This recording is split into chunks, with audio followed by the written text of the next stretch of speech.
26 जुलाई के दिन मां भारती के वीर सैनिकों ने कारगिल में पाकिस्तान को हरा करके जीत हासिल की थी और कारगिल विजय दिवस के मौके पर कारगिल वॉर के हीरो नायक दीपचंद ने कहा है कि देश का सैनिक कभी नहीं हारता, लेकिन सियासत के रंग फौजियों को हारने पर मजबूर कर देते हैं। अब हिसार में कारगिल वॉर के हीरो नायक दीपचंद से खास बातचीत की है total news associate editor doctor Mahesh Kumar ने। कोई देश यूं ही मजबूत नहीं होता।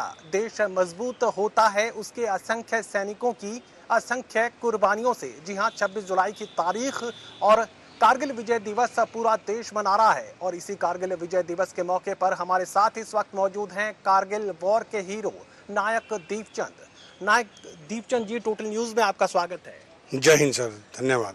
दीपचंद जी, यूं तो 26 जुलाई की तारीख हर साल आती है, लेकिन इस तारीख के मौके पर मैं आपसे जानना चाहूंगा कि वो लम्हा, कारगिल वॉर का वो लम्हा, वो दिन आज भी आपके जहन में उतना ही ताज़ा है जैसे कल ही की बात हो? जी सर, आज भी वो ताज़ा है, बिल्कुल है ताज़ा, क्योंकि हमने अपने भाइयों से बढ़ करके जो हमारे साथी थे उनकी कुर्बानियां दी हैं, तो उस चीज़ को तो हम जब तक इस संसार के अंदर भ्रमण करें तब तक हम भूल नहीं सकते हैं सर। मैं आपकी शारीरिक जो स्थिति है इस वक्त, उसका मैं समझने की कोशिश करूंगा कि आखिर उस वक्त, उस दिन क्या ऐसा हुआ था कि जो आपको इस बड़े हादसे का शिकार होना पड़ा और इस तरीके से इन विपरीत हालातों में किस तरीके से आप जिंदा रहे? मैंने सर 3 पराक्रम में भाग लिया है। ऑपरेशन रक्षक Jammu and Kashmir, operation Vijay Kargil. Operation पराक्रम जब हुआ था उसके बाद हम लोग अनलोडिंग कर रहे थे, उसमें मेरा ये हाथ उड़ गया था और टांगों में चोट लगी थी, मेरी आंतें उतरी बाहर थी। मेरी जान बचाने के लिए डॉक्टरों ने मेरे को ये टांगे टूंगे काटनी पड़ी। 17 बोतल मुझे खून का चढ़ा था, 5% मुझे बचने के चांस थे और पूरी रात ऑपरेशन चला। डॉक्टर ने बोला था कि 72 आवर्स बाद इसको पता चलेगा कि क्या कंडीशन है, मगर मुझे 12 घंटे बाद ही होश आ गया सर।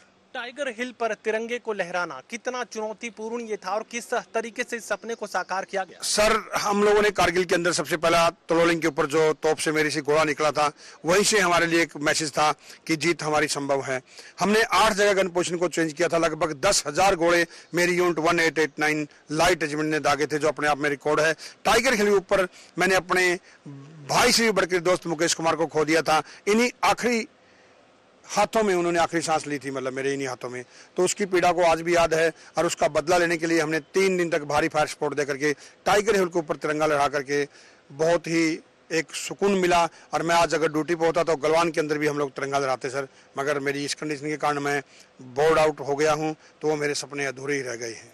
कारगिल वॉर साल 1999, 24 साल के करीब अंतराल हो चुका है। इन 24 सालों में क्या कुछ बदलता आपको नजर आया है? कहते हैं कि एक फौजी कभी हारता नहीं, लेकिन फौजी को हराते हैं सियासत के अलग अलग रंग।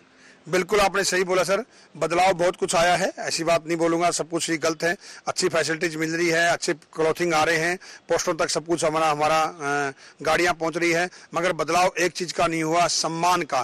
पहले भी सैनिकों का सम्मान नहीं था और 24 साल बाद भी वहीं पर रुके हुए हैं। आज भी हर जगह देश भर में कारगिल विजय दिवस हम मना रहे हैं, सिर्फ किसके लिए? पोस्ट करने के लिए फेसबुक ट्विटर के ऊपर।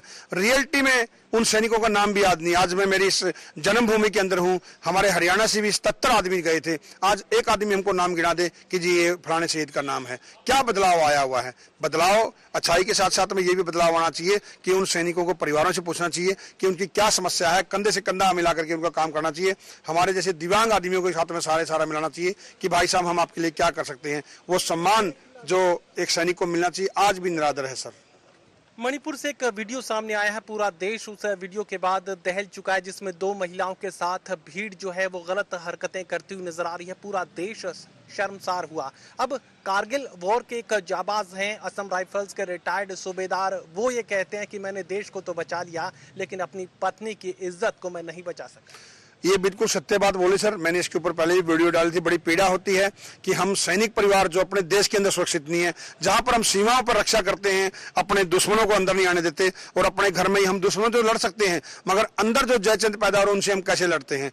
कोई न कोई जो राजदार है उनको पनाह देते हैं, तभी ऐसी शक्तियां उत्पन्न होती हैं, वरना इस राष्ट्र के अंदर किसी की हिम्मत नहीं है। और हम सैनिकों को सिखाया जाता है सर, वसुदेव कुटुंबकम, पूरा भारत एक है। मेरी टोपी के ऊपर देखो आप, सर्वत्र इज्जत और इकबाल।